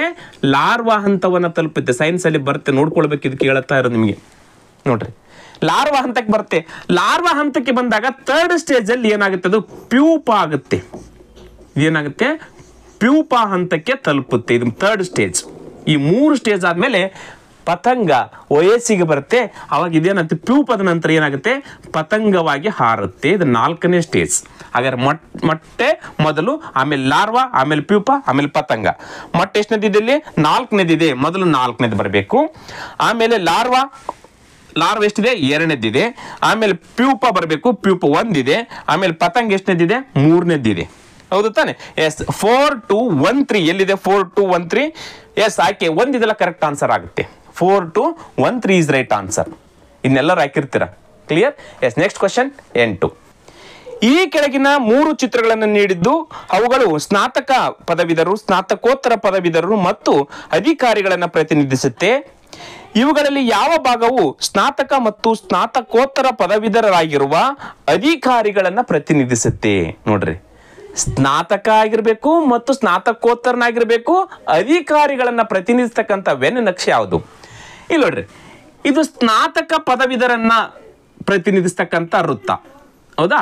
ಇದು ಸ್ನಾತಕೋತ್ತರ ಪದವೀಧರನ್ನ ಸೂಚಿಸ್ತಕ್ಕಂಥ ವೃತ್ತ. ಕೆಳಗಡೆ ಬರ್ತಕ್ಕಂಥದ್ದೇನಿಲ್ಲ ಅಧಿಕಾರಿಗಳನ್ನ ಸೂಚಿಸ್ತಕ್ಕಂಥದ್ದು. ಎಸ್ ಏನಂತ ಹೇಳಿದರೆ ಸ್ನಾತಕ ಪದವೀಧರರು ಅವ್ರು ಕ್ಲಿಯರ್ ಆಗಿ ಕೊಟ್ಟಿದ್ದಾರೆ. ಸ್ನಾತಕ ಮತ್ತು ಸ್ನಾತಕೋತ್ತರ ಪದವೀಧರರು ನೋಡ್ರಿ. ಸ್ನಾತಕ ಅಂತಂದ್ರೆ ಇದು, ಸ್ನಾತಕ ಅಂದ್ರೆ ಇದು ಬಂತು. ಅದರಲ್ಲಿ ಪದವೀಧರರು ಮತ್ತು ಸ್ನಾತಕೋತ್ತರ ಪದವೀಧರ ಅಂದ್ರೆ ಇದು ಬಂತು. ಯಾವ್ಯಾವ ಬಂದ್ವಿ ಇಲ್ಲಿ? ಡಿ ಮತ್ತು ಜಿ ಎರಡು ಬಂದು. ಇದು ಸ್ನಾತಕ, ಇದು ಸ್ನಾತಕೋತ್ತರ, ಡಿ ಮತ್ತು ಜಿ ಬಂದು. ಸ್ನಾತಕ ಮತ್ತು ಸ್ನಾತಕೋತ್ತರ ಅಧಿಕಾರಿಗಳಂದಾಗ ಇದು ಬಂತು. ಆಗ the right answer G is right answer. ಅಂದ್ರೆ ಮೂರು ಹೌದು. ಸ್ನಾತಕ ಮತ್ತು ಸ್ನಾತಕೋತ್ತರ ಪದವೀಧರಾಗಿರುವ ಅಧಿಕಾರಿಗಳನ್ನ ಪ್ರತಿನಿಧಿಸುತ್ತೆ. ಆಕೆ ಕರೆಕ್ಟ್ ಆನ್ಸರ್ ಇಸ್ ಜಿ ಆಗುತ್ತೆ. ಇಲ್ಲಿ ಆಕೆ ಒಂದಿದೆಲ್ಲ ಕರೆಕ್ಟ್ ಆನ್ಸರ್ ಆಗುತ್ತೆ. ಇದನ್ನೆಲ್ಲರೂ ಹಾಕಿರ್ತೀರಿ. ಕ್ಲಿಯರ್? ಎಸ್. Next question 9. 609 450 27.5% ಎಷ್ಟಾಗುತ್ತೆ ಕೂಡಿಸಿದೆ ಅಂತ ಕ್ವಶನ್ ಕೇಳಿದ್ದಾರೆ ನೋಡ್ರಿ. ಅಂದ್ರೆ 18% ಆಫ್ 609, 27.5% ಆಫ್ 450. ಅದ್ರ ವ್ಯಾಲ್ಯೂ ಎಷ್ಟಾಗುತ್ತೆ ಕೂಡಿಸಿದ್ರೆ ಎಷ್ಟು ಬರುತ್ತೆ ಅಂತ ಕೇಳಿದರೆ ನಾವು ಮೊದಲು ಏನು ಮಾಡೋಣ, ಇದ್ರ ವ್ಯಾಲ್ಯೂ ಎಷ್ಟಾಗುತ್ತೆ ಅಂದ್ರೆ 609% ಎಷ್ಟಾಗುತ್ತೆ ನೋಡ್ರಿ. 609% ಅಂದ್ರೆ 18 ಡಿವೈಡೆಡ್ ಬೈ 100. ಹೌದಾ? 18 ಡಿವೈಡೆಡ್ ಬೈ 100 ಆಗುತ್ತೆ ನೋಡ್ರಿ. ಎಷ್ಟಾಗುತ್ತೆ? 2 ಮಗ್ಗೆಯಲ್ಲಿ ಮತ್ತೆ 5 ಮಗ್ಗೆಯಲ್ಲಿ ಹೊಡಕ್ ಬರಲ್ಲ. 2 9 18 2 50 ಮುಗೀತಾ? ಮತ್ತೆ ನೋಡ್ರಿ 50ಕ್ಕೆ ಯಾವುದಕ್ಕೂ ಕ್ಯಾನ್ಸಲ್ ಮಾಡ್ಲಿಕ್ಕೆ ಬರಲ್ಲ. ಅವಾಗ ಡೈರೆಕ್ಟ್ ಆಗಿ ಗುಣಾಕಾರ ಮಾಡಿಬಿಡಿ. 9 9 81, ಈ 0 ಇದ್ದಲ್ಲಿ 8 ಬಂತು. 9 6 54 ಡಿವೈಡೆಡ್ ಬೈ 50. ಹೌದಾ? ಇದನ್ನ ನೀವು ಇನ್ನೂ ಕನಿಷ್ಠ ಮಾಡಲೇಬೇಕು. ಹೌದಾ? ಇನ್ನು ಕನಿಷ್ಠ ಮಾಡಿದಾಗ ಎಷ್ಟಾಗುತ್ತೆ ನೋಡ್ರಿ. ಇದು 10 ಮಗ್ಗೆಯಲ್ಲಿ 5 ಮಗ್ಗೆಯಲ್ಲಿ ಕ್ಯಾನ್ಸಲ್ ಮಾಡಮ್ಮ. 5 10 ಮಗ್ಗೆಯಲ್ಲಿ ಕ್ಯಾನ್ಸಲ್ ಮಾಡಿಬಿಡಮ್ಮ. 5 10 10 5 50. 10 ಮಗ್ಗೆಯಲ್ಲಿ ಮಾಡ್ತಾ ಇದ್ದೀನಿ. 10 5 50. ನೆಕ್ಸ್ಟ್ ಇಲ್ಲಿ 10 5 50 ಕೆಳಗಡೆ ಹಚ್ಕೊಳ್ಳೋಣ, ನಿಮ್ಗೆ ಮತ್ತೆ ಕನ್ಫ್ಯೂಷನ್ ಆಗೋದು ಬೇಡ. 10 5 50 ಕ್ಲಿಯರಾ? ನೆಕ್ಸ್ಟ್ ಇಲ್ಲಿ 10 5 50. 4 ಉಳಿತೆ 48 ಆಗುತ್ತೆ. 10 4 40. 8 ಉಳಿತೆ 81 ಆಗುತ್ತೆ. 10 8 80. ನೆಕ್ಸ್ಟ್ ಉಳಿತೆ 1 ಉಳಿತೆ ಪಾಯಿಂಟ್ ಕೊಟ್ಟಿವಿ 10 ಆಗುತ್ತೆ. 10 1 10 ಪಾಯಿಂಟ್ ಕೊಟ್ಟೆ ಮಾಡೋಣ ಇದನ್ನ. ಹೌದಾ? ಎಸ್. ಮತ್ತೆ 5 ಮಗ್ಗೆಯಲ್ಲಿ ಕ್ಯಾನ್ಸಲ್ ಮಾಡಿಬಿಡೋಣ, ಕ್ಲಿಯರ್ ಆಗಿ ಹೋಗ್ಬಿಡುತ್ತೆ. 5 1 5. ನೆಕ್ಸ್ಟ್ ಎಷ್ಟತ್ತೆ? 5 1 5. 4 ಉಳಿತು. 5 ಮಗ್ಗೆಯಲ್ಲಿ 4 ಹೋಗಲ್ಲ. ಈ 8 ಇಳಿಸ್ಕೋಬೇಕಾದ್ರೆ ಭಾಗಲಬ್ಧದಲ್ಲಿ 0 ಹಚ್ಕೊಂಡು 8 ಇಳಿಸ್ಕೋಬೇಕು. 48 ಆಗುತ್ತೆ. 5 9 45. 3 ಉಳಿತೆ. ಹೌದಾ? 48 ಇತ್ತು, 45 ಅಂದ್ರೆ 3 ಉಳಿತು. 31 ಆಗ್ಬೇಕಾದ್ರೆ ಇಲ್ಲಿ ಒಂದು ಪಾಯಿಂಟ್ ಇದ್ರೆ ಆ ಪಾಯಿಂಟ್ ತಗೋಬೇಕು. 3 ಉಳಿತೆ 31 ಆಗುತ್ತೆ. 5 6 30 ಸಾಕು. 109.6 ಸಾಕು. ಇದಕ್ಕೆ ಕ್ಯಾನ್ಸಲ್ ಮಾಡಿದಾಗ ಇಷ್ಟು ಬಂತು. ಯಾವುದು? ಇದ್ರ ವ್ಯಾಲ್ಯೂ ಇದು. ನೆಕ್ಸ್ಟ್ ಅದೇ ರೀತಿಯಾಗಿ ಇದ್ರ ವ್ಯಾಲ್ಯೂ ತೆಗೆದುಕೊಳ್ಳೋಣ. ಈಗ ಇದ್ರ ವ್ಯಾಲ್ಯೂ ಎಷ್ಟದ? 450ರ 27%, 27.5% ಅಂತದ. 5% ಅಂದ್ರೆ 27.5 ಡಿವೈಡೆಡ್ ಬೈ 100. ಹೌದಾ? ಎಸ್. ಇವಾಗ ನೋಡ್ರಿ, ಈ 0 ಕ್ಯಾನ್ಸಲ್, ಈ 0 ಕ್ಯಾನ್ಸಲ್. 5 ಮಗ್ಗೆಲ್ಲಿ ಹೋಗುತ್ತಿಲ್ಲ. 5 2 10, 5 9 45. ಹೌದಾ? ಮತ್ತೆ ಈ 2ರಿಂದ ಇದು ಕ್ಯಾನ್ಸಲ್ ಮಾಡಿಬಿಡೋಣ. ಬರ್ಕೊಳ್ತೀನಿ ಇನ್ನೊಂದ್ಸರಿ. 9 × 27.5 ಡಿವೈಡೆಡ್ ಬೈ 2. 2 1 2. ಇಲ್ಲೇ 2 1 2. 7 ಉಳಿತೆ. 2 3 6. 1 ಉಳಿತೆ. ಈ 5 ಇಳಿಸ್ಕೊಳ್ಬೇಕು. 15 ಆಗುತ್ತೆ ಅಂದ್ರೆ ಇಲ್ಲಿ ಪಾಯಿಂಟ್ ಕೊಡ್ಬೇಕು. ಈ ಪಾಯಿಂಟ್ ಇಲ್ಲಿ ಕೊಡಬೇಕು. ಇಲ್ಲಿ ಎಷ್ಟು? 15 ಆಯ್ತು. 2 7 14. ಮತ್ತೆ 14 1 ಉಳಿತೆ. 10 ಆಗುತ್ತೆ. 2 10 ಸಾಕು. ಇಲ್ಲಿ 1 ತೆಗೆದುಕೊಂಡು ಇಲ್ಲಿ 1 ತೆಗೆದುಕೊಳ್ಳೋಣ. ಇದು ಕಂಪ್ಲೀಟ್ ಆಗಿ ಹೋಯ್ತು. ಕ್ಲಿಯರ್? ಎಸ್. ಇವಾಗ ಗುಣಾಕಾರ ಮಾಡಿಬಿಡಿ. 9 7 63ಕ್ಕೆ 3 ಕೈಲ ಬಂತು 6. ಹೌದಾ? ಎಸ್. ನೆಕ್ಸ್ಟ್ 9 3 27. 27 1 6 ಎಷ್ಟಾಗುತ್ತೆ? 33 ಆಗುತ್ತೆ. ಕೈಲ ಬಂತು 3. 9 7 27 1 6 33 ಕೈಲ ಬಂತು 3. ನೆಕ್ಸ್ಟ್ 9 ಅಂದ್ರೆ 9 1 3. 9 3 ಎಷ್ಟಾಗುತ್ತೆ? 9 3 12 ಆಯ್ತು. ಎಷ್ಟು ಬಂತು? 1733 ಬಂತು. ಬಟ್ ಇಲ್ಲಿ 1 ಬಿಟ್ಟು ಪಾಯಿಂಟ್ ಇದೆಯಲ್ಲ, ಇಲ್ಲಿ 1 ಬಿಟ್ಟು ಪಾಯಿಂಟ್ ಕೊಟ್ಬಿಡ್ಬೇಕು. ಎಷ್ಟಾಯ್ತು ಇದ್ರ ವ್ಯಾಲ್ಯೂ? 123.9 ಆಯ್ತು. ಸಾರಿ, 123.3 ಆಯ್ತು. ಇವಾಗ ಇವೆರಡು ಏನ್ ಮಾಡ್ಬೇಕು ತಾನೆ? ಕೂಡಿಸ್ಕೊಳ್ಬೇಕು. ಇಲ್ಲಿ ಪ್ಲಸ್ ಇದನ್ನ ಹಾಗಾದ್ರೆ ಇದ್ರ ವ್ಯಾಲ್ಯೂ ಕೂಡಿಸ್ಕೊಳ್ಬೇಕು. ಎಷ್ಟಾಯ್ತು? ಇಲ್ಲೇ 123.3. ಇಲ್ಲೇ 109.6. ಕ್ಲಿಯರ್? ಎಸ್. ಈಗ ನೋಡ್ರಿ, 3 1 6 9. ನೆಕ್ಸ್ಟು ಇದು 9 ತಾನೆ? ಎಸ್. 9 9 3 12. ನೆಕ್ಸ್ಟ್ ಕೆಲವಂತು 1 2 1 3 2 1 1 1 2 232.9 ಬಂತು. 232.9 ಅಂದ್ರೆ ಇದು ನಿಯರ್ ಆಗಿ 233ಕ್ಕೆ ನಿಯರ್ ಅದ. ಎಸ್, ಆಯ್ಕೆಯಲ್ಲಿ 232.9 ಇದ್ರೆ ಅದುವೇ ರೈಟ್ ಆನ್ಸರ್. ಬಟ್ ಆಯ್ಕೆಯಲ್ಲಿ 232 ಇದೆನಾ? ಎಸ್, ಇಲ್ಲ. 220 ಅದ? ಇಲ್ಲ. 233 ಅದ ನೋಡ್ರಿ. 232.9 ಅಂದ್ರೆ 233ಕ್ಕೆ ನಿಯರ್ ಇರೋದ್ರಿಂದ ಆನ್ಸರ್ ಇದೇ ಆಗುತ್ತೆ. ಆಮೇಲೆ 267 ಅದ, ಅದು ಕೂಡ ಅಲ್ಲ. ಹೌದಾ? ಎಸ್, ಕರೆಕ್ಟ್ ಆನ್ಸರ್ ಯಾವ್ದು ಇಲ್ಲಿದು? Yes, 233 is right answer. Clear? Yes, next question 10. ಒಂದು ಅರ್ಥಪೂರ್ಣ ಪದವಾಗುವ ಸಂಖ್ಯೆಗಳ ಗುಂಪನ್ನ ಆಯ್ಕೆ ಮಾಡಿ. ನೋಡ್ರಿ, 4 ಗುಂಪು ಕೊಟ್ಟಿದ್ದಾರೆ ಇಲ್ಲಿ. ಹೌದಾ? 2 7 8 6 4 3 5 ಈ ರೀತಿ 4 ಗುಂಪುಗಳು ಕೊಟ್ಟಿದ್ದಾರೆ. ಇಲ್ಲಿ ಒಂದು ಕೋಡ್ ತರ ಕೊಟ್ಟಿದ್ದಾರೆ. PNOOACLMI ಅಂತೇಳಿ ಅವುಗಳಿಗೆ 1 2 3 4 ನಂಬರ್ ಕೊಟ್ಟಿದ್ದಾರೆ. ಆ ನಂಬರ್ ಪ್ರಕಾರ ಇಲ್ಲಿ ಜೋಡಿಸ್ತಾ ಹೋದ್ರೆ ಒಂದು ಅರ್ಥಪೂರ್ಣವಾಗಿರ್ತಕ್ಕಂಥ ಒಂದು ವರ್ಡ್ ಸಿಗುತ್ತೆ. ಜೋಡಿಸ್ತಾ ಹೋಗೋಣ, ಯಾವುದು ಬರುತ್ತೆ ನೋಡಿಬಿಡೋಣ, ಗೊತ್ತಾಗ್ಬಿಡುತ್ತೆ. ಇಲ್ಲಿ 2 ಅದ, 2 ಸ್ಥಾನದಲ್ಲಿ ಯಾವ್ದದ? ಎನ್ ಅದ. ಆಮೇಲೆ 7 ಅದ, 2 ಸ್ಥಾನದಲ್ಲಿ ಎಲ್ ಅದ. ಈ ರೀತಿ ಎನ್ ಎಲ್ಲದಿಂದ ಯಾವ್ದಾದ್ರು ಸ್ಟಾರ್ಟ್ ಆಗ್ತಕ್ಕಂಥ ವರ್ಡ್ಸ್ ಎಲ್ಲಾದ್ರೂ ಇರ್ತಾವೇನು? ಇರಬಹುದು, ಆದ್ರೂ ಒಂದು ನೋಡೋಣ. ಹೌದಾ? ಕಡಿಮೆ 8 ಸ್ಥಾನದಲ್ಲಿ ಐ ಅದ. NLI ಬಂತು. ಆಮೇಲೆ 6 ಸ್ಥಾನದಲ್ಲಿ ಎಲ್ ಅದ. ಸಾಕಿನ ಇಲ್ಲಿಗೆ ಬಿಟ್ಬಿಡಮ್ಮ. ಇದೇನ್ಲಿ ಅಂತ ಬಂತು, NLI ಇನ್ಲಿ ಅಂತ ಬಂತು. ಅದು ಮುಂದುವರೆದು ಹೋಗೋದು ಬೇಡ. ನೋಡೋಣ ಯಾವ್ದಾದ್ರು ನಿಯರೆಸ್ಟ್ ಬರ್ತಾನೆ. ನೆಕ್ಸ್ಟ್ 2ನೇದಕ್ಕೆ ಹೋಗೋಣ. 4ರ ಸ್ಥಾನದಲ್ಲಿ ಯಾವ್ದದ? ಎ ಅದ. ಆಮೇಲೆ 7ರ ಸ್ಥಾನದಲ್ಲಿ ಯಾವ್ದದ?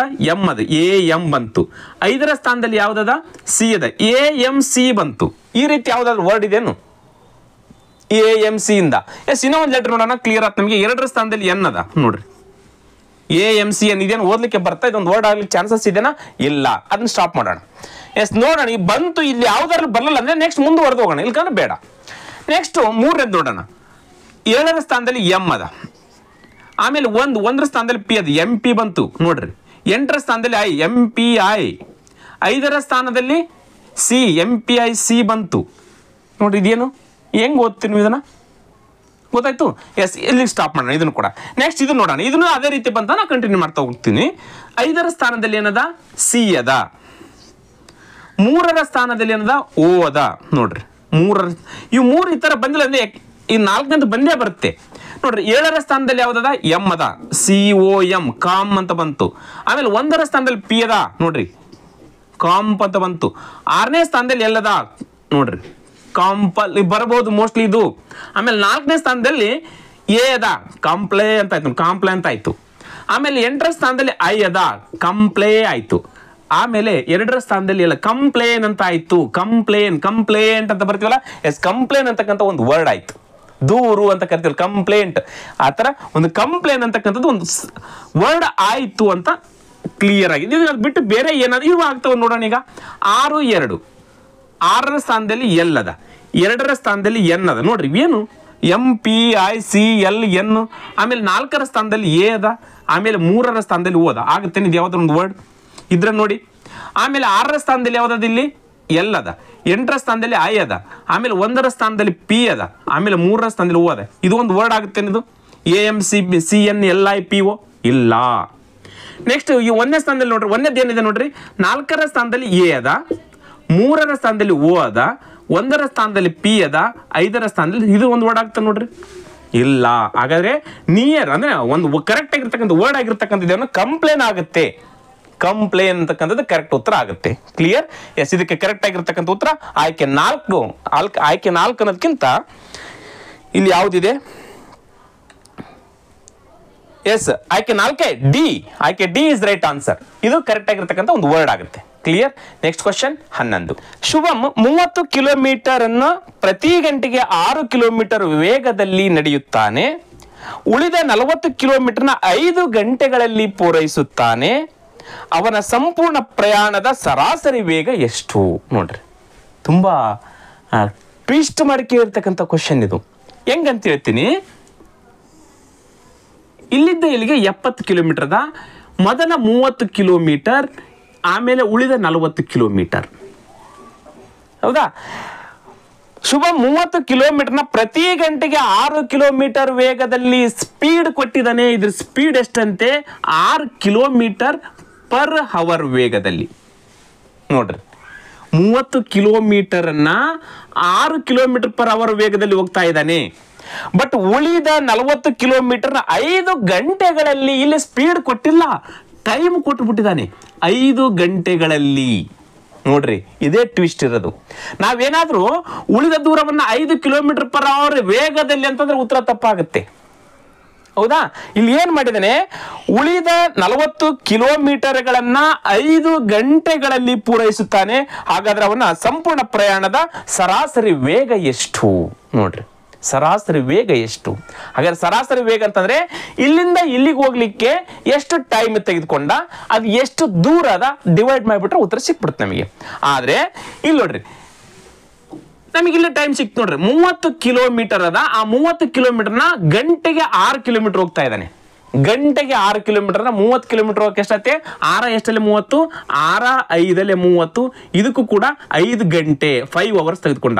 1 ಗಂಟೆಗೆ 6 ಕಿಲೋಮೀಟರ್. ಹಾಗಾದ್ರೆ 30 ಗಂಟೆ ಹೋಗಕ್ಕೆ 6 30. ಇಲ್ಲಿ ಟೈಮ್ ಎಷ್ಟು ತೆಗೆದುಕೊಂಡ? 5 ಗಂಟೆ. ಇಲ್ಲಿ 5 ಗಂಟೆ ತೆಗೆದುಕೊಂಡು ಅವರೇ ಕೊಟ್ಟು ಬಿಟ್ಟಿದ್ದಾರೆ.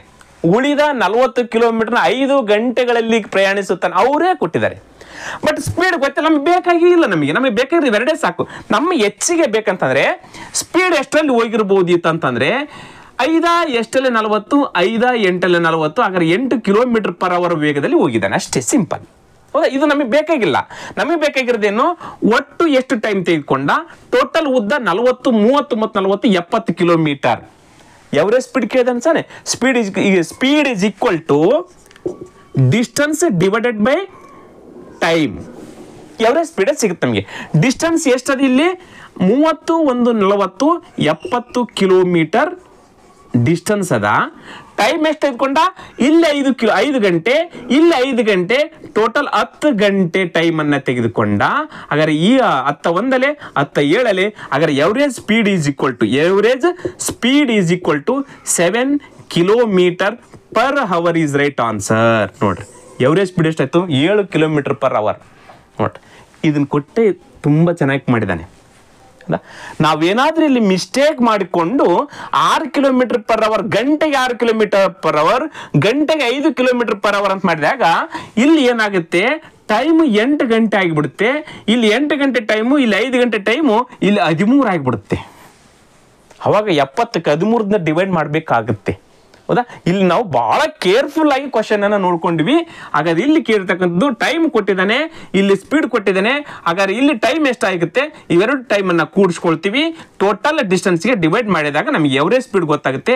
7 kilometre per hour is right answer. Clear? Yes. Next question ನೋಡೋಣ. Question number 12. ಈ ಕೆಳಗೆ ನೀಡಲಾದ ಪ್ರಶ್ನೆಯಲ್ಲಿ ನೀಡಲಾಗಿರುವ ಚಿತ್ರಗಳ ಸರಣಿಯನ್ನು ತಾರ್ಕಿಕವಾಗಿ ಪೂರ್ಣಗೊಳಿಸಲು ಪ್ರಶ್ನಾರ್ಥಕ ಚಿಹ್ನೆಯಲ್ಲಿ ಯಾವ ಚಿತ್ರ ಬರಬೇಕು? ನೋಡ್ರಿ ಇಲ್ಲಿ 4 ಆಕೃತಿಯನ್ನು ಕೊಟ್ಟು ಇಲ್ಲಿ ಪ್ರಶ್ನಾರ್ಥಕ ಚಿಹ್ನೆ ಕೊಟ್ಟಿದ್ದಾರೆ. ಯಾವುದು ಬರಬೇಕು ಇದರಲ್ಲಿ? ಇದು ನನ್ನದಾಗಿರ್ತಕ್ಕಂಥ, ನಾನು ತಿಳ್ಕೊಂಡಿರ್ತಕ್ಕಂಥ ಮಟ್ಟಕ್ಕೆ ನಾನು ಇದನ್ನ ಬಿಡಿಸ್ತಾ ಹೋಗ್ತೀನಿ. ಸರ್ ಇಲ್ಲ ಇದು ಬೇರೆ ಈ ರೀತಿ ಬರೋದಂತ ಅಂತ ನಿಮಗೇನಾದ್ರೂ ಗೊತ್ತಿದ್ರೆ ಲಾಸ್ಟ್ ನನ್ನ ಫೋನ್ ನಂಬರ್ ಕೊಡ್ತೀನಿ, ಅದಕ್ಕೆ ನೀವು ಕಮೆಂಟ್ ಮಾಡಬಹುದು. ವಾಟ್ಸಪ್ ಅಲ್ಲಿ ನೀವು ಹೇಳ್ಬೋದು. ಎಸ್, ಇದು ಯಾವ ರೀತಿ ಇದೆ? ಮೊದಲನೇ ಸ್ಟೇಜ್ ಅಲ್ಲಿ ಇಲ್ಲಿದೆ, ಹೌದಾ? ನೆಕ್ಸ್ಟ್ ಇಲ್ಲಿದೆ, ಹೌದು, ಎರಡನೇದು. ಹಾಗಾದ್ರೆ ಒಂದು ಸ್ಕಿಪ್ ಆಗಿ ಎರಡನೇದಕ್ಕೆ ಇದೆ, ಅಂದ್ರೆ ಗ್ಯಾಪ್ ಒಂದಿದೆ, ಹೌದಾ? ಎಸ್. ನೆಕ್ಸ್ಟ್ ಮೂರನೇದು ಇಲ್ಲಿದೆ, ಇಲ್ಲಿ ಒಂದಾದ್ಮೇಲೆ ಈಗ ಇಲ್ಲಿ 2 ಗ್ಯಾಪ್ ಆಗಿ ಮೂರನೇದಕ್ಕಿದೆ, ಹೌದಾ? ನೆಕ್ಸ್ಟ್ ಇಲ್ಲಿದೆ, ಇಲ್ಲಿ 2 ಆಯ್ತಾ? ಹಾಗಾದ್ರೆ ಇಲ್ಲಿ 3 1 2 3 ಗ್ಯಾಪ್ ಆಗಿ ಇಲ್ಲಿದೆ, ಹೌದಾ? ಹಾಗಾದ್ರೆ ಇಲ್ಲಿ 1 ಗ್ಯಾಪ್ ಆಯ್ತು, ಆಮೇಲೆ ಇದಕ್ಕೆ 2 ಗ್ಯಾಪ್ ಆದವು, ನೆಕ್ಸ್ಟ್ ಇದಕ್ಕೆ 3 ಗ್ಯಾಪ್ ಆದವು ಅಂತಂದ್ರೆ ಇಲ್ಲಿದೆ ತಾನೆ. ಹಾಗಾದ್ರೆ ಇಲ್ಲಿಂದ 4 ಗ್ಯಾಪ್ ಆಗಬೇಕು. 1 2 3 4 ಗ್ಯಾಪ್ ಆಗಿ ಈ ರೀತಿ ಇರ್ತಕ್ಕಂಥದ್ದು. ಅಂದ್ರೆ ಈ ರೀತಿ ಇರ್ತಕ್ಕಂಥ ಆಕೃತಿಯಲ್ಲಿದೆಯೋ ಅದು ಕರೆಕ್ಟ್ ಆಗಿರ್ತಕ್ಕಂಥ ಉತ್ತರ. ಇಲ್ಲಿ ಬರ್ತಕ್ಕಂಥದ್ದು ಯಾವುದು? ನೋಡ್ರಿ, ಈ ಮೂಲೆಯಲ್ಲಿ ಬರಬೇಕು. ನಾನು ಈಗಾಗಲೇ ಹೇಳಿದೆ, ಇದು ನನ್ನ ಮಟ್ಟಕ್ಕೆ ತಿಳ್ಕೊಂಡಿರ್ತಕ್ಕಂಥದ್ದು. ಸರಿ, ನಿಮ್ದೇ ಸರಿ ಅಂತಂದ್ರೆ ಓಕೆ, ತಿಳ್ಕೊಳ್ಬಹುದು, ಹೌದಾ? ಈ ರೀತಿ ಆಗಿರ್ತಕ್ಕಂಥ ಆಕೃತಿ ಇಲ್ಲಿ ಬರುತ್ತೆ. ಯಾವ ರೀತಿ? ನೋಡ್ರಿ, ಮೊದಲು ಇಲ್ಲಿದೆಲ್ಲ, ಇಲ್ಲಿದು 1 ಸ್ಕಿಪ್ ಆಗಿ ಇಲ್ಲಿದೆ. ಆಮೇಲೆ ಇದಕ್ಕೆ ಬರ್ಬೇಕಾದ್ರೆ 1 2 ಸ್ಕಿಪ್ ಆಗಿ ಇಲ್ಲಿದೆ.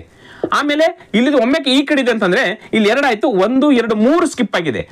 ಹಾಗಾದ್ರೆ ಇಲ್ಲಿ 4 ಸ್ಕಿಪ್ ಆಗಿ ಇಲ್ಲಿ ಬರಬೇಕು. 4 ಸ್ಕಿಪ್ ಅಂತಂದ್ರೆ 1 2 3 4 ಸ್ಕಿಪ್ ಆದ್ಮೇಲೆ 5ನೇದು ಬರ್ತಕ್ಕಂಥದ್ದು ಇಲ್ಲಿ. ಹಾಗಾದ್ರೆ ಕರೆಕ್ಟ್ ಆನ್ಸರ್ ಇದು ಅಂತೇಳಿ ನನ್ನ ಅನಿಸಿಕೆ. ಕ್ಲಿಯರ್? ಎಸ್, ಈ ರೀತಿ ಆಗಿರ್ತಕ್ಕಂಥ ಆಕೃತಿ ಇದೆಯಾ, ಮೊದಲು ಅದನ್ನ ನೋಡೋಣ. ಎಸ್, ಆಯ್ಕೆ ಸಿ ಇದೆಲ್ಲ ಕರೆಕ್ಟ್ ಆನ್ಸರ್ ಆಗುತ್ತೆ. ಆಯ್ಕೆ ಸಿ ಈ ರೀತಿ ಇರ್ತಕ್ಕಂಥ ಆಕೃತಿ ಅದ. ಕ್ಲಿಯರ್? Yes, next question 13. ಒಂದು ವೇಳೆ ಗಿಳಿಯನ್ನ ನವಿಲು ಎಂದು ಕರೆದರೆ, ನವಿಲನ್ನ ಗುಬ್ಬಿ ಎಂದು ಕರೆದರೆ, ಗುಬ್ಬಿಯನ್ನ ಪಾರಿವಾಳ ಎಂದು ಕರೆದರೆ ಮತ್ತು ಪಾರಿವಾಳವನ್ನು ಗುಬ್ಬಿ ಎಂದು ಕರೆದರೆ ಭಾರತದ ರಾಷ್ಟ್ರೀಯ ಪಕ್ಷಿ ಯಾವುದು? ನೋಡಿ, ಇವು ರಿಯಲ್. ನಾವು ಈ ಗಿಳಿ ಬದಲಾಗಿ ನವಿಲ್ ಅಂತ ಕರಿತೀವಿ. ಹೌದಾ? ನಾವು ರಿಯಲ್ ಆಗಿ ಕರಿತಕ್ಕಂಥದ್ದು ಇವು ಗಿಳಿ. ನವಿಲನ್ನ ನಾವು ಗುಬ್ಬಿ ಅಂತ ಕರಿಬೇಕು. ಹೌದಾ? ಇವುಗಳ ಬದಲಿಗೆ ಇದನ್ನ ಕರಿತೀವಿ. ಕೋಡ್ ವರ್ಡ್ ಅಂತ ಅನ್ಕೊಳ್ರಿ ನೀವು. ಗುಬ್ಬಿನ ನಾವು ಪಾರಿವಾಳ ಅಂತ ಕರಿತೀವಿ, ಪಾರಿವಾಳವನ್ನ ನಾವು ಗುಬ್ಬಿ ಅಂತ ಕರಿತೀವಿ. ಇಲ್ಲಿ ನೋಡ್ರಿ, ಮೋಸ್ಟ್ಲಿ ಇದು ತಪ್ಪಿದೇನಂತ ಅನ್ಸುತ್ತೆ ನನ್ನ ಪ್ರಕಾರ. ಯಾಕಂತಂದ್ರೆ ನವಿಲನ್ನು ಕೂಡ ಗುಬ್ಬಿ ಅಂತ ಕರಿತೀವಿ, ಪಾರಿವಾಳವನ್ನು ಕೂಡ ಗುಬ್ಬಿ ಅಂತ ಕರಿತೀವಿ. ಹೌದಾ? ಇಲ್ಲ ಸರ್, ಸರಿ ಕೊಟ್ಟಿದ್ರಂತ ನಾನು ಈಗಾಗಲೇ ಇದು ನನ್ನ ಪ್ರಕಾರ ತಪ್ಪಿದೆ ಅಂತ ಅನಿಸುತ್ತೆ. ಇಲ್ಲ ಸರ್, ಸರಿ ಇದೆ ಅಂತಕ್ಕಂಥವ್ರು ಯಾವ ರೀತಿ ಸರಿ ಅಂತಕ್ಕಂಥದ್ದನ್ನ ನಾನು ತಿಳಿಸ್ಬಿಡೋದು. ಲಾಸ್ಟ್ ನಾನು ನಂಬರ್ ಕೊಡ್ತೀನಿ. ಕ್ಲಿಯರ್? ಎಸ್, ಇಲ್ಲಿ ನೋಡಿ. ಹಾಗಾದ್ರೆ ಗಿಳಿನ ನವಿಲ್ ಅಂತ ಕರಿತೀವಿ, ನವಿಲನ್ನು ಗುಬ್ಬಿ ಅಂತ ಕರಿತೀವಿ, ಗುಬ್ಬಿನ ಪಾರಿವಾಳನ ಗುಬ್ಬಿ ಅಂತ ಕರಿತೀವಿ. ಇದು ಕ್ಲಿಯರ್ ಕೊಟ್ಟಿದ್ದಾರೆ ಅಷ್ಟು. ಹಾಗಾದ್ರೆ ಭಾರತದ ರಾಷ್ಟ್ರೀಯ ಪಕ್ಷಿ ಯಾವುದು ಅಂತ ಕೇಳಿದ್ದಾರೆ. ಭಾರತದ ರಾಷ್ಟ್ರೀಯ ಪಕ್ಷಿ ಯಾವುದು? ನವಿಲು. ಹಾಗಾದ್ರೆ ನವಿಲನ್ನ ಏನಂತ ಕರಿತೀವಿ ನಾವು? ಗುಬ್ಬಿ ಅಂತ ಕರಿತೀವಿ. ಹಾಗಾದ್ರೆ ಭಾರತದ ರಾಷ್ಟ್ರೀಯ ಪಕ್ಷಿ ಗುಬ್ಬಿ. ಹೌದಾ? ಹಾಗಾದ್ರೆ ಇಲ್ಲಿ ಪಾರಿವಾಳ ಅಂತೂ ಐತಿ, ಪಾರಿವಾಳನೂ ಗುಬ್ಬಿ ಅಂತ ಕರಿತೀವಿ. ಹೌದಾ? ಇದೇನು ತಪ್ಪಿರ್ಬೋದು. ನೋಡೋಣ ಇದಕ್ಕೆ ಯಾವ ರೀತಿ ಕೀ ಆನ್ಸರ್ ಕೊಡ್ತಾರೆ.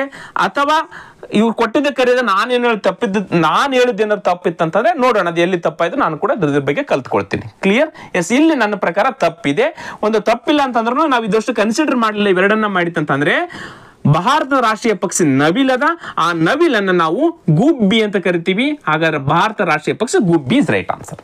ಕ್ಲಿಯರ್? Next question 14. ಒಂದು ದಿನದಲ್ಲಿ ಗಡಿಯಾರದ ಮುಳ್ಳುಗಳು ಎಷ್ಟು ಬಾರಿ ಪರಸ್ಪರ ವಿರುದ್ಧ ದಿಕ್ಕಿನಲ್ಲಿರುತ್ತವೆ?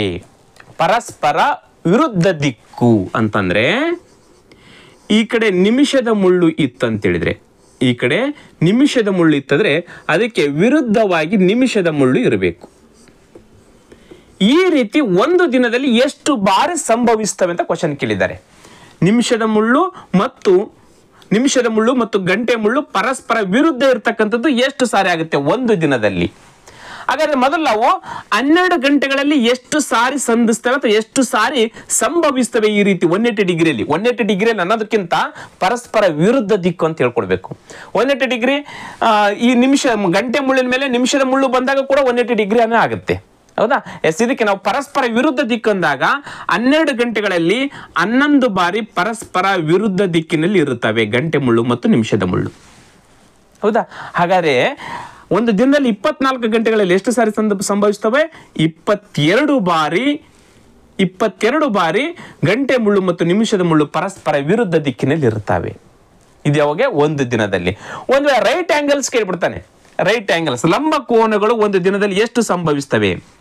12 ಗಂಟೆಗಳಲ್ಲಿ 22 ಬಾರಿ ಸಂಭವಿಸ್ತವೆ ರೈಟ್ ಆಂಗಲ್ಗಳು 12 ಗಂಟೆಗಳಲ್ಲಿ. ಒಂದು ದಿನದಲ್ಲಿ ಬಂದಾಗ ಒಂದು ದಿನದಲ್ಲಿ 44 ಬಾರಿ ಸಂಭವಿಸ್ತವೆ. ಹೌದಾ? ಇವು ಲಂಬ ಕೋನಗಳು. ಇವು 180 ಡಿಗ್ರಿ ಅನ್ನೋದಕ್ಕಿಂತ ನಿಮಿಷದ ಮುಳ್ಳು ಮತ್ತು ಗಂಟೆ ಮುಳ್ಳು ಪರಸ್ಪರ ವಿರುದ್ಧ ಇರತಕ್ಕಂಥದ್ದು ಒಂದು ದಿನದಲ್ಲಿ 22 ಬಾರಿ. ಆಯ್ಕೆಯಲ್ಲಿದ್ದಾನ 22 ಬಾರಿ. ಎಸ್, 20 ಆಯ್ಕೆ ಡಿ ಇಸ್ ರೈಟ್ ಆನ್ಸರ್. ಹೌದಾ? ಎಸ್, ಗೊತ್ತಾಯ್ತು. ಎಸ್, ಮುಂದಿನ ಕ್ವಶನ್ 15. 340 ಮೀಟರ್ಗಳಷ್ಟು ಸುತ್ತಳತಿರುವ ಒಂದು ಆಯತಾಕಾರದ ಪ್ಲಾಟಿನ ಸುತ್ತ 1 ಮೀಟರ್ ಅಗಲದ ಬೇಲಿಯನ್ನ ಪ್ರತಿ ಚದರ ಮೀಟರ್ಗೆ 10 ರೂಪಾಯಿಯಂತೆ ಹಾಕಲು ತಗಲುವ ವೆಚ್ಚ ಎಷ್ಟು? ನೋಡ್ರಿ, ಒಂದು ಆಯತಾಕಾರದ ಪ್ಲಾಟ್ ಇದೆ. ಇದರ ಸುತ್ತಳತೆ 340 ಮೀಟರ್ ಐತಂತೆ. ಸುತ್ತಳತೆ ಅಂದ್ರೆ ಏನಾಗುತ್ತೆ ನೋಡ್ರಿ, 2 ಲೆಂತ್ 2 ಬ್ರೆಡ್ತ್. ಹೌದಾ? 2 ಲೆಂತ್ ಪ್ಲಸ್ ಬ್ರೆಡ್ತ್ ಸೇರಿಸಿದ್ರೆ ಎಷ್ಟಾಗುತ್ತೆ ಅಂತೆ? 340 ಮೀಟರ್ ಆಯ್ತು. ಇದ್ರ ಸುತ್ತಳತೆ 340 ಮೀಟರ್ ಆಯ್ತು. ಈಗ 340 ಮೀಟರ್ ನಮಗೆ ತಂತಿ ಬೇಲಿ ಬೇಕಾಯ್ತು. ಹಾಗಾದ್ರೆ ಪ್ರತಿ ಚದರ ಮೀಟರ್ಗೆ 10 ರೂಪಾಯಿ ಅಂತೆ. ಹಾಗಾಗಿ 340 ಮೀಟರ್ಗೆ ಎಷ್ಟಾಗುತ್ತೆ? 3400 ರೂಪಾಯಿಗಳಾಗ್ತವೆ ಅಂತೇಳಿ ಮಾಡಿಕೊಂಡು ನಾನು ಕೂಡ ಇದೇ ರೀತಿ ಮಾಡಿದ್ದೆ. ಬಟ್ ಅದು ತಪ್ಪು. ಆ ರೀತಿ ಉತ್ತರ ಇಲ್ಲಿ ತೋರಿಸ್ತಾ ಇಲ್ಲ. ಏನಾಗುತ್ತೆ ಅಂತ ಹೇಳಿದ್ರೆ ಇಲ್ಲಿ ಈ ರೀತಿ ಬಂದಾಗ ಪ್ರತಿ ಚದರ ಮೀಟರ್ಗೆ ಅಂದ್ರೆ 1 ಮೀಟರ್ ಪ್ರತಿ 1 ಚದರ ಮೀಟರ್ ತಂತಿ ಬೇಲಿ ಆಗ್ತದಲ್ಲ, ಅವಾಗ ಏನಾಗುತ್ತಂತೆ ಅಗಲದಲ್ಲಿ 2 ಮೀಟರ್ ಮತ್ತು ಉದ್ದದಲ್ಲಿ 2 ಮೀಟರ್ ಜಾಸ್ತಿ ಹೆಚ್ಚಿಗೆ ಆಗುತ್ತಂತೆ ತಂತಿ ಬೇಲಿ. ಅದು ಯಾವ ರೀತಿ ಗೊತ್ತಿಲ್ಲ ನನಗೆ, ಯಾರಾದ್ರೂ ಗೊತ್ತಿತ್ತಂದ್ರೆ ನಾನು ವಾಟ್ಸಪ್ ನಂಬರ್ಗೆ ಹೇಳ್ಬೋದು. ಹೌದಾ ಸರ್, ಇದು ಈ ರೀತಿಯಾಗಿ ಹೆಚ್ಚಿಗೆ ಆಗುತ್ತೆ ಅಂತೇಳಿ. ಇಲ್ಲಿ 2 ಮೀಟರ್ ಅಗಲದಲ್ಲಿ 2 ಮೀಟರ್ ಮತ್ತು ಉದ್ದದಲ್ಲಿ 2 ಮೀಟರ್ ಜಾಸ್ತಿ ಆಗುತ್ತಂತೆ. ಹಾಗಾದ್ರೆ 340 ಮೀಟರ್ ಇರ್ತಕ್ಕಂಥದ್ದು 2 ಮೀಟರ್ 2 ಮೀಟರ್ 4 ಮೀಟರ್ ಜಾಸ್ತಿ ಆಯ್ತು. ಟೋಟಲ್ 344 ಮೀಟರ್ ಬೇಲಿಯ ಅವಶ್ಯಕತೆ ಆಯ್ತು. ಮೊದಲನೇ ಆಯ್ಕೆಯಲ್ಲಿ 3400ನೇ ಇದೆ. 10 ಇಂಟು ಗುಣಾಕಾರ ಮಾಡಿಬಿಟ್ರೆ 10 ಅಂತ ಬರುತ್ತೆ, 3400 ಅಂತಾನೆ ಇದೆ. ಬಟ್ ಉತ್ತರ ಅದು ಇಲ್ಲ. ಇಲ್ಲಿ 2 ಮೀಟರ್ ಜಾಸ್ತಿ ಆಗುತ್ತಂತೆ. ಇಲ್ಲಿ 2 ಮೀಟರ್ ಜಾಸ್ತಿ, ಇಲ್ಲಿ 2 ಮೀಟರ್. ಹಾಗಾಗಿ ಏನಾಯ್ತು, ಈಗಲೇ 344 ಮೀಟರ್ ಆಯ್ತು. ಹಾಗಾದ್ರೆ 344 ಮೀಟರ್ ಆದ್ರೆ 1 ಮೀಟರ್ಗೆ 10 ರೂಪಾಯಿ ಆದ್ರೆ 344 ಮೀಟರ್ಗೆ ಎಷ್ಟಾಗುತ್ತೆ, 3440 ರೂಪಾಯಿ ಆಯ್ತು. ದ ರೈಟ್ ಆನ್ಸರ್ ಇಸ್ 3440 ರೂಪಾಯಿ. ಆಯ್ಕೆ ಸಿ ಇಸ್ ರೈಟ್ ಆನ್ಸರ್. ನಾವೇನು 340 ನಾನು ಹಿಂಗೆ ಮಾಡಿದ್ದಂತ ಈಗಾಗಲೇ ಹೇಳಿದೆ. ನಾನು 340 ಮೀಟರ್ ಮಾಡ್ಕೊಂಡು ಇಂಟು 10 ಮಾಡಿ 3400 ಫಸ್ಟ್ಗೆ ಇಟ್ಟನ ಆಯ್ಕೆ. ಅದನ್ನು ನಾನು ಡೌಟ್ ಬಂದು ನೋಡ್ಕೊಂಡು, ಡೌಟ್ ಅಂತ ಏನಿಲ್ಲ, ಒಂದ್ಸರಿ ಸರ್ಚ್ ಮಾಡಿ ನೋಡಿದಾಗ ಅದು 3440 ಅಂತಿತ್ತು. ಅವಾಗ ಇದೇನಂತೂ ಬಂತು, ಇಲ್ಲಿ ಅಗಲದಲ್ಲಿ 2 ಮೀಟರ್ ಮತ್ತು ಉದ್ದದಲ್ಲಿ 2 ಮೀಟರ್ ಮಾಡ್ಕೊಂಡು ಹೆಚ್ಚಿಗೆ ಆಗುತ್ತೆ. ಅವಾಗ ಅದು 4 ಮೀಟರ್ ಹೆಚ್ಚಿಗೆ ಆಗುತ್ತೆ, 344 ಮೀಟರ್ ಆಗುತ್ತೆ. ಅವಾಗ 10 ರೂಪಾಯಿ 3440 ರೂಪಾಯಿ ಆಗುತ್ತೆ ಅಂತೇಳಿ ಆನ್ಸರ್ ಇತ್ತು. ಎಸ್, ಈ ರೀತಿಯಾಗಿ ನಿಮಗೆ 15 ಲೆಕ್ಕಗಳನ್ನು ಕೂಡ ಎಲ್ಲಾ ಲೆಕ್ಕಗಳನ್ನು ತಿಳಿಸಿದ್ರೆ ಸ್ನೇಹಿತರೆ, ವಿಡಿಯೋನ ನೋಡ್ತಕ್ಕಂಥ ಎಲ್ಲಾ ಸ್ಪರ್ಧಾರ್ಥಿಗಳಿಗೆ ಧನ್ಯವಾದ. ಜೊತೆಗೆ ಇದರಲ್ಲಿ ಏನಾದರೂ ಕೆಲವೊಂದಿಷ್ಟು ಲೋಪದೋಷಗಳೇನಿರ್ತಂತಂದ್ರೆ ನನ್ನ ವಾಟ್ಸಪ್ ನಂಬರ್ ಡಿಸ್ಪ್ಲೇ ಆಗ್ತಾ ಇದೆ, ದಯವಿಟ್ಟು ಆ ನಂಬರ್ಗೆ ನೀವು ಹೇಳ್ಬೋದು ಸರ್ ಇಲ್ಲಿ ಮಿಸ್ಟೇಕ್ ಆಗಿದೆ ಅಂತೇಳಿ. ಕ್ಲಿಯರ್? ಎಸ್, ಇಲ್ಲಾಂದ್ರೆ ಸರಿ ಇದ್ರೆ ಸರಿ ಅಂತ ಕೂಡ ಹೇಳ್ಬೋದು. ಹೌದಾ? ನೋಡಿರ್ತಕ್ಕಂಥ ಎಲ್ಲಾ ಸ್ಪರ್ಧಾರ್ಥಿಗಳು ನಿಮ್ಮ ಸ್ನೇಹಿತರೊಂದಿಗೆ ವಿಡಿಯೋನ ಹಂಚಿಕೊಳ್ಳ್ರಿ. ತುಂಬಾ ಅನುಕೂಲ ಆಗುತ್ತೆ ಮುಂಬರ್ತಕ್ಕಂಥ PC ಎಕ್ಸಾಮ್ಗಳಿಗೆ ಅಂತ ಹೇಳ್ತಾ ಇವತ್ತಿನ ತರಗತಿಯನ್ನು ಮುಗಿಸ್ತಾ ಇದ್ದೀನಿ ಸ್ನೇಹಿತರೆ. ನಮಸ್ಕಾರ.